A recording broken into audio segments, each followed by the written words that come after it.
ये है पिंड लाहौरी, जहाँ पे मैं 2022 जुलाई से काम करते आ रहा हूँ।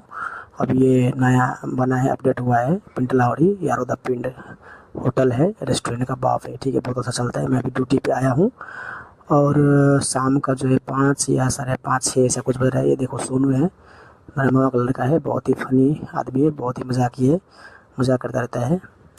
तो अभी किचन में देखो सब काम-काज में जो है लगा है, काम-काज कर रहे हैं सब लोग, जो है बिज़ी है बहुत। ठीक है, अभी देखो लाइट कटने वाला है, ये देखो लाइट कट गया है। तो लाइट कटने के बाद इस तरह का नज़ारा है रात में देखने को मिलता है, क्योंकि हम लोग को बाहर शाम में जब एंट्री करता हूँ रेस्टोरेंट में तो बाहर आने को नहीं नहीं मिलता है।